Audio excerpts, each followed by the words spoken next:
Hey everybody, we're going to talk about writing.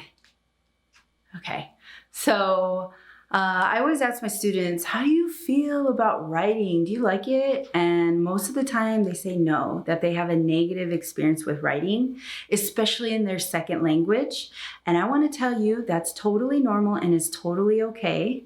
I also did not like writing and had a really bad relationship with writing when I was in college and high school, and even in my first language.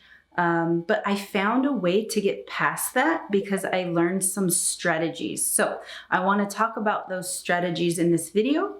But the first thing I want to say is don't worry about the grammar, okay? Or the punctuation, or the spelling, or any of that stuff until you get to the last step. So let's talk about what those steps are. Okay, so maybe you've heard of something called the writing process. Well, the writing process is just sort of some steps that you should take when you start to write something formal or academic. And that is because when you're writing something formal or academic, the person who's reading what you're writing is expecting a certain structure or pattern, okay?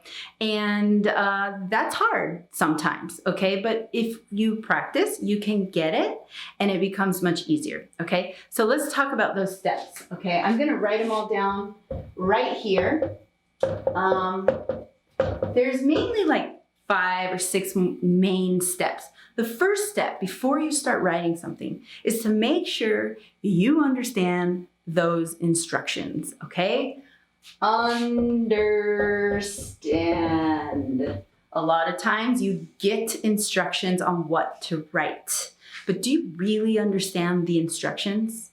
You can, but I'm going to give you a tip. You have to look for those instructional verbs.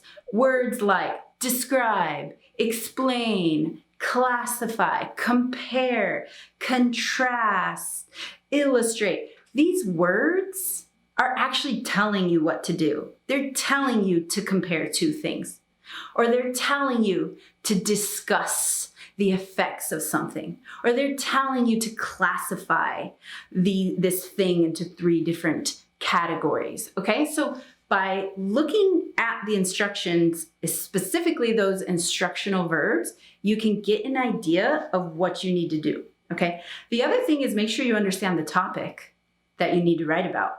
Sometimes your professors will give you the chance to come up with it on your own. So I would recommend writing about something you're interested in because then it's more fun. But if you don't get to make that choice, then you might need to do some research and do that research before you start writing. Read about it, watch something on it, look into it, okay? However you can do that, okay? Second step is you need to get ideas. Get some ideas. So a lot of times people call this brainstorming, where you have a storm of ideas in your brain. Brainstorm. Your ideas at this point are all over the place, and that is okay. You have a topic, and you know you have to write an essay, so your ideas are just going everywhere. If you start to write right now, you're gonna go all over the place, and it's gonna be hard to follow your ideas yourself and for other people. So instead of just writing while your brain is in a storm, put those ideas onto paper so you can look at them and decide which ideas you want to use in your paper. One really great technique to use would be this thing we call like a bubble map or a cluster map. Let's imagine that you're supposed to write about the effects of online learning, right? Okay, so you put the topic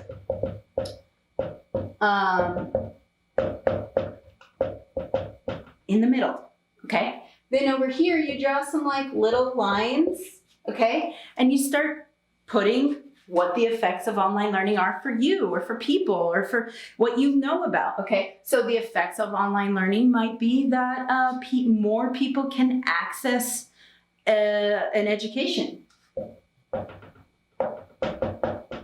okay? You know, people who work all day long can't take classes that are only during the day, but if it's online, they can take it because they can do it at night. Maybe another effect of online learning might be that It's better for review purposes. What I mean is that a student who has a video online or lots of text and information can always go back and access those videos and watch them again and again, versus when you're in a classroom just listening to a professor lecture, you might not be able to record or something. Okay, so you get the idea. You're writing the effects. You take those effects. What do you do with that? Well, you take that, you decide which ones you like, which ones you don't like. You might not like them all, that's okay. And then you put them into an outline. An outline is where you organize your ideas. It's a roadmap. It tells you where you're going. I always outline. I never skip this part. Remember, for an essay, you need to have an intro, body, and conclusion, okay? So in the intro, you have a hook and a thesis. In an outline, don't worry about the hook. Just go straight to the thesis, okay? And for example, a thesis might be that you believe online learning, that's your topic, it has positive effects for everyone. That's your thesis, your opinion. So now you need to explain why you think that's true. Why is that true? Well, remember when you got your ideas in the brainstorm? Take those ideas and put them here. You know, more access. Didn't we say there was more access? Better review opportunities, and whatever the last one was that you thought. And of course, those ideas have to all support the thesis, but we're not writing out our ideas. We're not even writing complete sentences. We're just writing a very informal outline. Hey, you can even do it in your first language if you don't want to do it in English. You can even misspell words or write incomplete sentences. It doesn't matter at this point. Just get your ideas out. Okay, next step is to write a draft. A draft is where you actually take this information and you start writing an essay, full paragraphs, complete sentences, but still, don't worry about the grammar.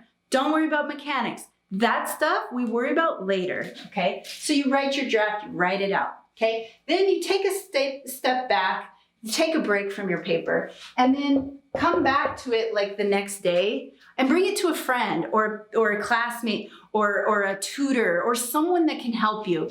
And you have them read it and give you some feedback. Say like, is the thesis clear? Do these ideas make sense? Are they connected well? And at this point, you can look at grammar. Look at your most common errors. By the way, tutors don't fix your mistakes for you. They guide you in helping you how to fix your most common errors. Okay, then once you have that part done, then you're going to rewrite it and you're going to write your final draft. This, of course, is the part where everybody's afraid of. Everybody thinks this part comes automatically, and it doesn't. This part comes after lots of work, okay? But the more you practice and engage in this process, the easier it will be for you. I don't always do all of these steps anymore, but I used to. The step I never ignore is outlining. I never ignore that step, but it did really help me to get ideas and write that down on paper when I was in college, okay?